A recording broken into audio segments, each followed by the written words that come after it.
Bibili tayo ng isa na namang sobrang bihirang isda ngayon. Pero sa pagkakataong ito, para naman ito sa monster pond ko.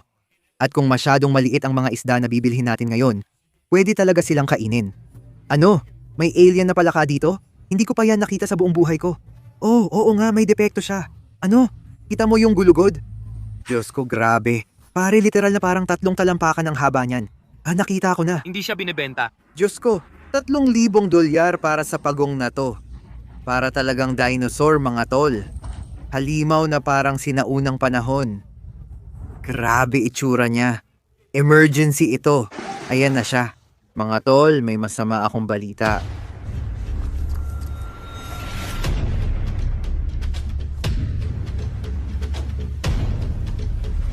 May nakuha tayo.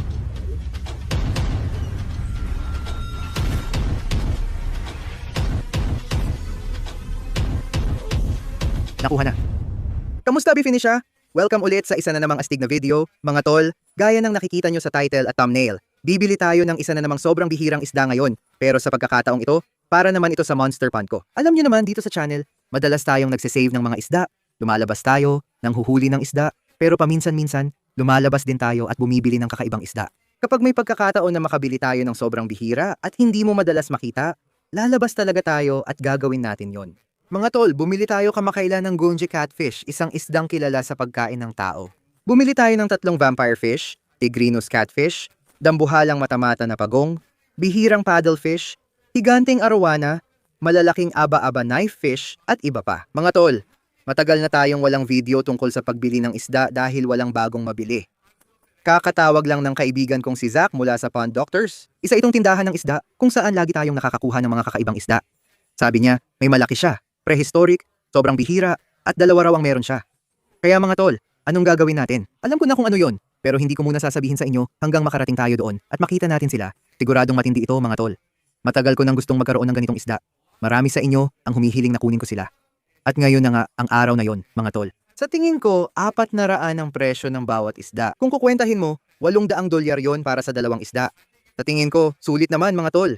Sobrang astig ng mga isdang to, parang sinauna talaga. Sabi nga, mahigit 200 milyong taon na silang nabubuhay dito sa mundo. Noong huli kaming bumili ng mga astig na sinaunang isda, paddlefish yon. 2 ang binili namin. Nilagay namin sila sa pond na to at sa kasamaang palad, kinain sila ng isang dambuhalang ahas. Si Python ba talaga ang kumakain ng isda? Nasaan siya? Nakabalot siya sa akin. Pare, paikot siya sa akin, hindi siya... Seryoso ka ba? Tingnan mo kung gaano ito kalaki. Binalot mo buong kamay mo. Kita ko na ulo niya. Nasaan ang ulo niya? Makikita mo siya dahil nasa ibaba lang ang ulo niya. Pare, hindi ako makapaniwala na kuha mo siya. Diyos ko, tingnan mo, kumakain siya ng isda at yung tiyan niya. Tinanggal namin ang ahas, pero huli na. Mga pare, sana hindi na ulit kainin ang mga isda natin ngayon. Kagaya ng sabi ko, ilalagay natin ang mga bibilhing isda sa monster pond. Itong pond na to ay para lang sa malalaking isda, mga halimaw na mandaragit.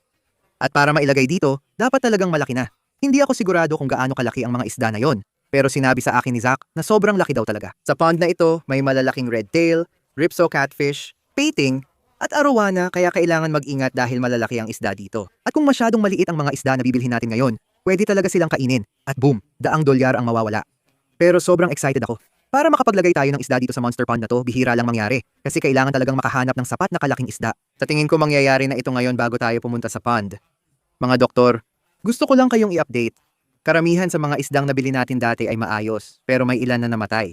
Magbibigay kami ng update tungkol sa mga isda, pero una, hindi pa isda kundi isang malaking manamata na pagong na binili namin. 800 siya, at ito mismo ay isang dambuhalang pagong mula sa Amazon. Nakuha namin ang lalaking ito mula kay Zach sa Pond Doctors. Sabi niya, baka may isa pa siya kaya maaari kaming bumili ulit. Matamata na pagong ito, si Justin Turtle Lake. Ang ayos ng lagay niya. Hayaan na natin siya. Pakiusap, wag niyong kagatin ang mga paa ko. Ayos lang ba, mga pare? Nasa loob tayo ng kwarto ko ngayon at nandito tayo sa aquarium. Nilagay na natin lahat ng mga bihirang isda dito sa aquarium na ito. Dati meron tayong 2 tigrinas, pero sa kasamaang palad, pareho silang namatay. Ewan ko ba kung bakit, mga pare. Sa swerte ko sa mga isdang ito, yung una, nabagok ang ulo niya sa salamin. At yung pangalawa, ganun din ang nangyari. Nakakalungkot talaga. Yun talaga ang pangarap kong isda. Siguro kukuha ulit tayo ng isa sa hinaharap at ilalagay natin sila sa parang bilog na tube para hindi nila magawa yon. Ewan ko, mga pare. Nakakalungkot talaga. Pero meron pa rin tayong 3 vampire fish. Ayos na ayos sila at papakainin natin sila maya-maya. Grabe kung paano sila kumain. Dahil sa mga pangil nilang parang halimaw. Meron din tayong isa sa mga goonch catfish. 2 ang binili natin. Yung isa namatay isang araw matapos dumating. Siguro may sakit siya o kung anuman. Pero yung isa ay sobrang ayos. Lumaki na siya ng todo. Katabi lang ng tank ang Abigail natin. Tingnan nyo, ang aba-aba knife fish ay bihirang isda mula Africa na di mo madalas makita. Ayos na siya at gustong-gusto ang bagong tank. Oo, lumalaki na siya. Umaabot ng 5 talampakan ng mga ito, kaya baka kailangan natin ng mas malaking tank. Sige mga tol, eto na papakainin natin ang mga isda. Magtatapon tayo ng maliliit na piraso ng tilapia at sana kainin ito ng mga vampire fish. Ayun, may isa na. Boom! Tinamaan niya agad. Tingnan nyo yung mga ngipin. Ang tapang ng mga yon, grabe.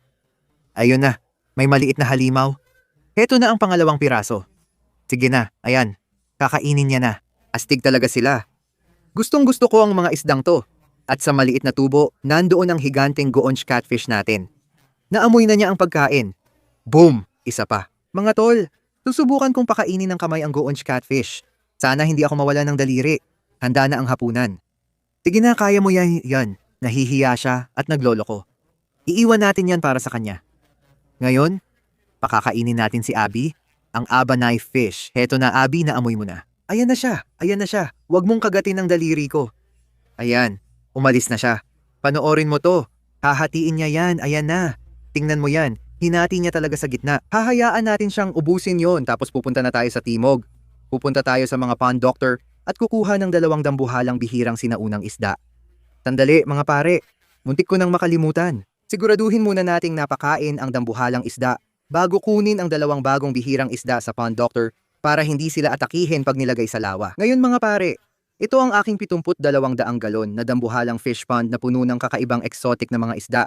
Mayroon kang eridas at mga pating dyan. May arwanas, red-tailed catfish. Lahat ng catfish ay nagkakagulo. Grabe, tingnan mo yan. Parang party ng mga catfish. Heto na ang mga red tails, tapos na. O tingnan mo yung malaki ang bibig na yan. Ako ang nagsimula ng feeding frenzy. Nagwawala ang mga catfish ngayon. Tingnan mo sila. Baliw na baliw. Grabe mga pare. Malalaki at mabagsik ang mga isdang ito.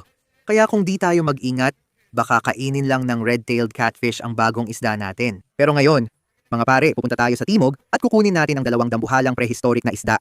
Kita-kits tayo doon. Sige mga pare, nakarating na tayo sa lawa mga doktor. Papasok na tayo ngayon. Tingnan natin kung anong mga astig na isda meron sila. Lagi silang may kakaiba kaya tara, silipin natin. Sige mga pare, yung isda na bibilhin natin ngayon ay nasa isa sa mga batya dyan. Hindi muna namin ipapakita sa inyo ngayon. Titingin muna tayo ng ibang isda. Baka may makita pa tayong iba, tingnan natin. Pero yung bibilhin natin ay nasa mga batyang iyon. Hindi na ako makapaghintay ipakita sa inyo. Ang daming koi dito. Puno ang mga batya. Ang astig nila.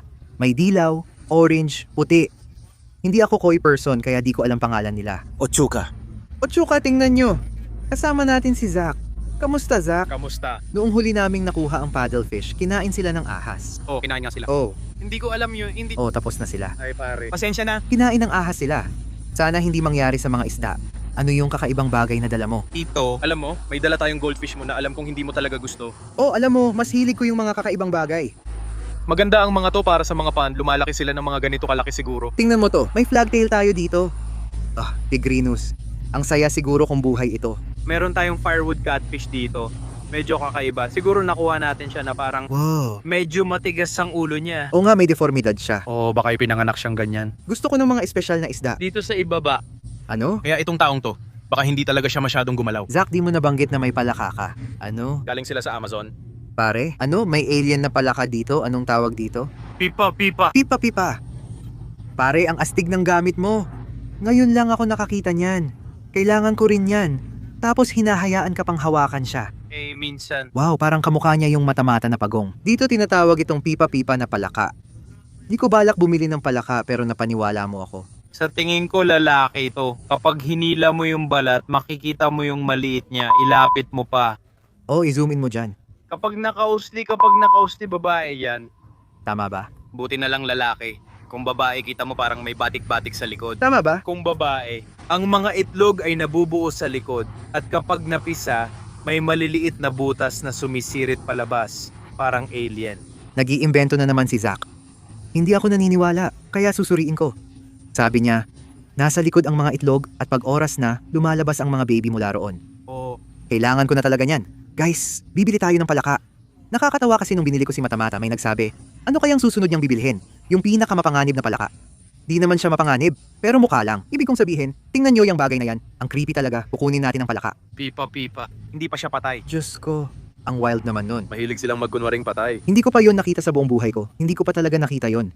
Meron pa rin tayong mga dumi ng tigre dito. Hindi ko ilalapit masyado ang kamay ko kasi Kumakagat sila. pero tingnan mo. Kita mo yung maliliit na yon. Tingnan mo yung gulugod. Ay Diyos ko. May laso ng ilang tinik sa likod. Astig pala yon. Dumi ng tigre daw. At may lason pa.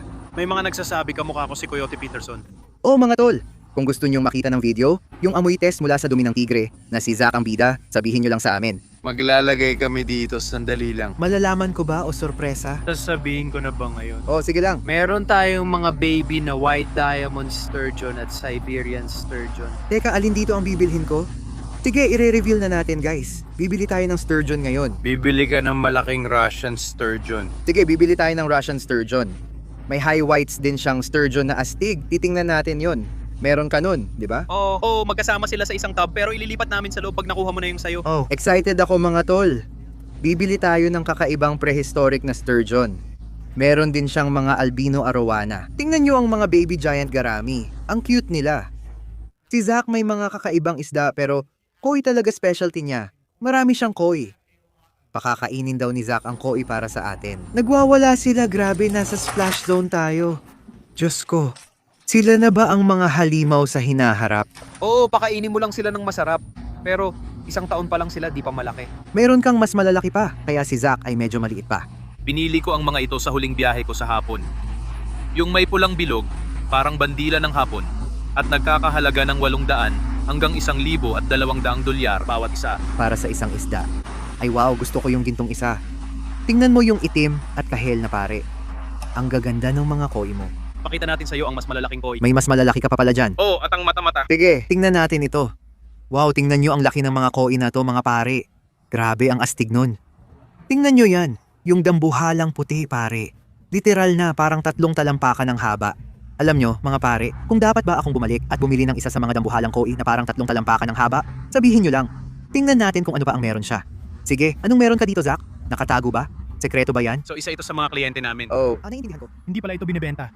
Grabe pare, ang laki ng albino iridescent na yan. Yan na ang pinakamalaki kong nakita.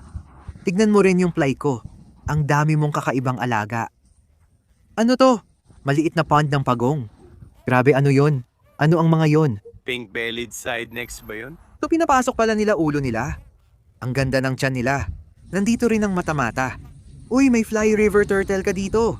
Pangarap ko talaga to, kaso mahal. Mga 8,000 dolyar. Oo, ganito kalaki. Kung may mas mura ka makita, sabihin mo lang. 8,000 dolyar para sa pagong na to.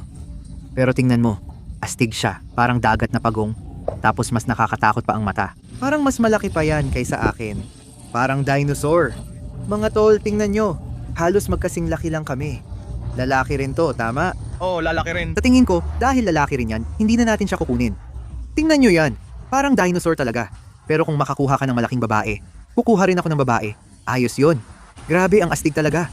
O mga tol, pinatagal na namin masyado ang asar. Pupuntahan na namin ngayon yung isda na bibilhin namin ngayong araw. Mukhang bibilhin din natin yung kakaibang itsurang palaka na yon. Pero pupuntahan muna natin yung sturgeon, yung napakalaking sturgeon. Bibilhin natin sila. Tara na. Kung babasahin mo yung label dito, sturgeon, 150 dolyar. Malaki, malaki. Yan ang gusto natin. May Siberian sturgeon at white diamonds din sila. Titingnan natin yon. Ang lalaki ng mga to, mga tol. Nakita na natin ang mga sturgeon dati nung binili natin ang paddlefish. Tingnan nyo, ang lalaki na nila. Astig, Russian sturgeon yan. Lupit, mga tol. Parang halimaw na galing pa sa sinaunang panahon. Ang gaganda nila. Matagal ko nang gustong magkaroon ng sturgeon. At mga tol, gagawin na natin. Kukuha tayo ng 2 ngayon. Ang astig nito, mga tol. Kukuha tayo ng sturgeon. Hindi ako makapaniwala. Ang ganda pa ang lalaki nila, sobrang laki talaga. Ayun, nakikita ko na rin yung maliliit na puti sa baba. Mukha talagang sinaunang hayop ang mga to dahil parang buto-buto ang katawan. Tingnan mo tong maliit, puting-puti siya dito. Oh. Tingnan mo parang maliliit na plakos. Alin sa 3 ang lumalaki? May Siberian ka? Astig ng mga yon. Gaano sila kalaki? Sinabi sa akin ng mga 6 hanggang 8 talampakan daw, sabi nila. Isipin mo, 8 talampakang isda. Parang sinaunang dinosaur. Astig! Tara, hulihin natin ang 2 pinakamalaking sturgeon. Tingnan mo itsura at bibig niya, ang ganda. Russian sturgeons, mga pare. Kukunin natin sila. Kukunin natin yung kakaibang itsura na palaka. Magiging wild to. Tara na. Tingnan mo yan. Ang laki niyan. Oo, kailangan mapasok ang ilong niya dyan. Ayan. Pumasok na siya sa bag. Una na yan. Tingnan mo ang kulay ng isda. Ang gaganda. Nakuha na natin ang una. Nandito lang ang pangalawa. Ayun siya. Mas malaki ito. Astig, dahan-dahan lang. Heto na. Zach. Oh, mas malaki siya. Oh, mas malaki talaga to. Tingnan mo laki niya. Tingnan mo, grabe. Halos hindi na siya magkasya. Oh, Grabe pare. Matagal ko nang gusto ng sturgeon. Ang astig talaga. Ayos mga tol. Nasa bag na ang 2 sturgeon. Gaya ng sinabi ko, mga tol. Laging may kakaibang isda dito. Kakaibang pagong. At ngayon, mukhang may kakaibang palaka na rin. Tingnan nyo to, parang alien talaga. Hindi nyo ako mapapaniwala na hindi. Tingnan nyo to, lumulutang lang siya dyan. Sige mga tol, tingnan nyo to. Kukunin natin si Pipa Pipa na palaka at ang maliit na firewood catfish na tatawagin nating funky neck. Heto na, kukunin ko na ang palaka. Pare, parang patay siya. Sigurado kang buhay pa? Baka patay na to, Zach. hindi ako sigurado. Tingnan mo yan, ang saya naman yan. Sige, hindi ko alam saan tayo pupunta, ilagay mo na lang. Sunod mga pare, si funky neck, yung maliit na hito na parang panggatong. Ang saya niya. Tingnan mo. Nakuha na natin si firewood catfish, si funky neck. Uuwi na siya. Tingnan nyo, hawak ko na ang bago kong pipa-pipa. Sigurado ka ba, Zach? Buhay pa siya? Ibig kong sabihin matagal na siyang hindi gumagalaw. Hindi ko alam kung naloloko ako pero subukan natin. Tara na, iuuwi na siya. Sa wakas, nakauwi kami. 1,200 ang nagastos. May 2 malalaking sturgeon sa mga kahon. Tapos andito rin ang pipa-pipa na palaka at firewood na hito. Marami tayong nakuha. Kahit sturgeon lang talaga ang balak naming kunin. At syempre, gaya ng dati, may iba na naman tayong nadala palabas doon. Grabe, tingnan nyo naman itong palaka. Hindi ko alam na may ganito pala. Tinerch ko pa nga ito pa uwi. At mga pare, hindi nagsisinungaling si Zach. Dinadala nila ang mga itlog sa likod. Tapos doon lumalabas ang inakay. Tingnan nyo, ayan sa likod nila ang mga itlog. Kadiri talaga. Diyos ko. At ngayon, meron na tayong sarili nating ganito. Kaya anong gagawin natin? May maliit tayong aquarium, ilalagay natin siya doon sa fish room, tapos ilalagay natin ang iba pang mga isda sa mga pond sa likod ng bahay, at sa iba pang mga aquarium. Sige, ilipat na natin siya sa bago niyang tahanan. Yak! Diyos ko, parang patay na siya. Diyos ko. Ilalagay muna natin siya dito sa maliit na aquarium na to. Ayos ka lang pare. Uy, buhay pa siya. Mag-comment kayo sa baba ng pangalan para sa bago nating pipa. Pipa Palaka. Dito muna siya titira ngayon. Baka palitan natin ito mamaya. Ngayon, mga tol, nandito na ang firewood catfish. Ilalagay natin siya sa indoor na aquarium. Eto na, ayan. Mga tol, nandito na tayo sa kwarto ko at dala na natin ang bago nating firewood catfish. Tingnan nyo kung gaano siya kaastig. May kakaiba siyang leeg, kaya siguro tatawagin natin siyang funky leg. Ang astig niya talaga. Grabe, ang cool ng itsura ng catfish na to. Ngayon, ilalagay na namin ang sturgeon sa monster pond. Hindi namin alam noon na malaking pagkakamali pala ito. At ngayon, ang natitira na lang mga tol ay ang 2 nating dambuhalang Russian sturgeon at ilalagay na natin sila sa predatory fish pond. Heto na mga tol, nandito na tayo sa monster predatory fish pond. Nandito mismo ang isa sa mga Russian sturgeon. Mga tol, ang lalaki talaga ng mga to. Tignan nyo to, bubuksan na natin ang bag ngayon. Malalaki talaga tong mga to, sobrang excited na akong ilagay sila sa pond na to. Sige, heto na. Sa palagay ko ito ang mas maliit, mas malaki yung isa. Sana hindi niya ako tusukin. Dahan-dahan lang. Ang kakaiba ng pakiramdam nila. Hindi pa ako nakaramdam ng ganito dati. May mga tinik sila sa buong katawan nila. Wow, tignan nyo to, grabe. Ang kakaiba ng pakiramdam ng mga to. Mga tol, sa buong katawan nila. Parang lagari ba ang mga tinik na to? Tignan nyo kung gaano siya kaastig mga tol. Ito ang una kong sturgeon. Ang lupit ng isdang to. Ilalagay na natin siya sa pond ngayon. Tignan nyo kung gaano kaastig ang itsura ng isda na yan. Para talagang dinosaur. Mga tol, sobrang prehistoric ng mga to. Tignan nyo ang mga bibig nila. Grabe, ayan na siya, ayan na siya. Sa tingin ko, masyado siyang malaki para kainin ng kahit anong red tail dito.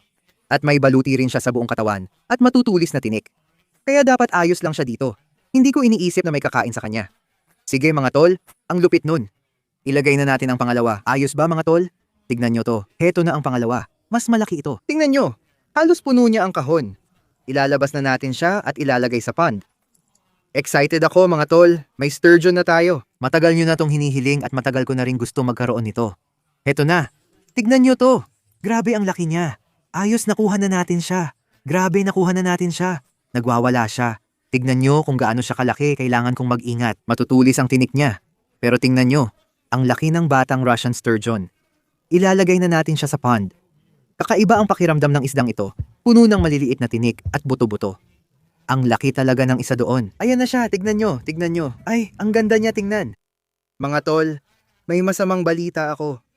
Nilagay natin ang sturgeon sa monster pond 3 araw na ang nakalipas. Ngayon binabantayan ko ng mabuti ang sturgeon. Sinisigurado kong walang sumusubok na kainin sila. At malungkot man mga tol, yung malalaking pulang buntot ay ina-attack na ang sturgeon ngayon.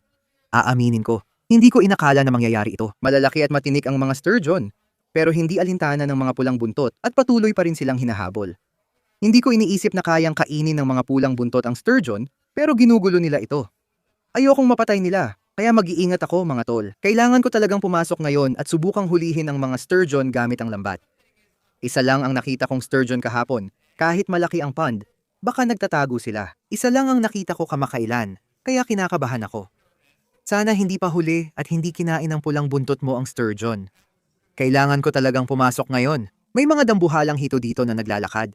Hinahanap ang mga sturgeon para hulihin. Pinagmamasdan ko sila. Umiikot sila, tapos biglang bibilis at gagamitin ang buntot pag malapit na sa sturgeon. Masama talaga ito. Papasok na ako. May cooler kami ngayon. Kukunin namin ang mga sturgeon at ililipat sa harapang lawa. Bagamat may mga mandaragit na isda sa harapang lawa, tulad ng red tails at iba pa, hindi sila kasing laki ng mga ito, kaya magiging ayos lang ang mga sturgeon doon. Palalakihin muna namin sila ng kaunti at saka namin sila ibabalik. Ilalagay ulit sa lawa ng mga mandaragit na isda. Pero oo, mga tol, emergency ito. Kailangan ko nang pumasok doon ngayon. Sana makita at mahuli ko pa yung isang sturgeon dito. Diyos ko, ayun. May maliit na sturgeon sa ilalim. Nakikita ko yung isa. Mukhang yun yung maliit. Heto na. Nandito na ako. Nandito yung malalaking red tails. Dito. Helen, dito sa kanto na to. Nakikita ko yung sturgeon. Kita mo yun? Nandito siya. Halika na, tol. Pumasok ka na sa lambat. Oh, nakuha natin yung isang sturgeon, mga tol. Mukhang ito yung maliit. Sana makita pa natin yung isa. Ibig sabihin nandito pa sila pareho. Mukhang maayos naman itong isda na to. Wala siyang, alam mo na, sugat o kung anumang ganyan. May kagat ba? Tignan mo, grabe. Tignan mo yung laki ng sturgeon na yan. Hindi ako makapaniwala na sinusubukan ng mga red tails na kainin yan. Ipinapakita lang nito kung gaano kalalaki yung mga red tails. Literal na kakainin nila kahit ano. Kaya tara na, ilagay na natin itong isda sa cooler ngayon. Grabe, ang astig ng isdang tito. Tignan mo. Diyos ko. Ayun pa, may kagat sa ulo, mas malaki yon. Salamat sa Diyos, nandito pa silang dalawa. Ilagay natin ito sa cooler at kunin yung isa pa. Pare, tignan mo ang astig at ganda ng isda na yan. Nawala ko yung isang sturgeon. Di ko alam kung saan. Pero nakita natin siya kanina, kaya alam nating nandito siya. Tignan nyo yung laki ni Blaze. Tignan nyo yung pulang buntot niya. Mga tol, alam nyo susubukan kong ilagay siya sa lambat ngayon para ipakita sa inyo kung gaano na siya kalaki. Halos doble na yung laki niya. Heto na, nakuha na natin si Blaze. Mga tol, tignan nyo to. Grabe, laki na niya ngayon. Tignan nyo. Diyos ko, kaya pala delikado ang mga sturgeon. Sobrang laki ng hito na to. Astig nito mga tol. Si Blaze, ang lupit niya. Nakuha talaga natin ang isdang to nung baby pa siya. Ngayon, tignan mo siya. Parang halimaw na. Diyos ko, balik ka na dyan, tol. Ang astig nun. Isa yan sa mga isda na umaatake sa sturgeon. Kung gusto niya talaga, kaya niyang kainin yun. Subukan nating ilabas pa isang sturgeon. Hanapin natin siya. Ayun, nandito siya. Tignan nyo, hindi mabilis ang mga sturgeon kaya madali silang hulihin. Buti na lang na ilabas natin silang dalawa. Mas malaki yung isa. Nakita ko talaga sila sa tubig. Makikita nyo yung ulo niya dyan, may maliit siyang pasa o parang kagat o kung ano man yun. Kailangan natin siyang ilagay sa cooler, ililipat natin siya sa harap na pond. Ang astig ng isdang to mga tol. Ang saya ko talaga. Ilalagay na natin siya sa cooler. Tol, ayos, dalawa na yung sturgeon mga tol. Ililipat natin ang mga sturgeon sa harap na pond para palakihin pa sila. At sana maibalik dito balang araw. Ayos mga tol, tingnan nyo to. Nandito tayo sa harap na pond. Ang ganda ng pond na to mga tol. Ang dami nating astig na isda dito. Kakapakain ko lang sa kanila at nagsilabasan lahat ng isda, pati yung mga red tail, Asian red tail, albino tail, nightfish. Oo, ang daming astig na bagay dito. Ngayon ilalagay natin ang Russian sturgeon sa pond. Sige, kunin ang una. Panoorin siyang lumangoy. Ay, kinagat ako ni Bruce. Tingnan ang sturgeon sa ilalim. Ang astig. Ganda nila dito. Oras na ilagay ang mas maliit. Ito na siguro ang pinakaastig na isda natin. Bruce? Huwag mo akong labanan ulit. Tingnan mo, sinusubukan niya ako. Nandyan na yung pangalawang sturgeon sa ilalim. Grabe ang lupit nun. Di ko akalaing kailangan pa nating pumasok at hulihin siya. Nakakalungkot, sobrang agresibo ng red tail. Pero mga tol, may dalawang bagong sturgeon na tayo sa Bureau of Fire Protection Nation. Astig na isda to, matagal ko nang gusto. Mag-comment kayo sa baba. Bibili ako ng kakaibang isda sa susunod mga tol. Kung nagustuhan nyo ang video, like at subscribe lang sa baba. Kita-kits ulit. Peace out.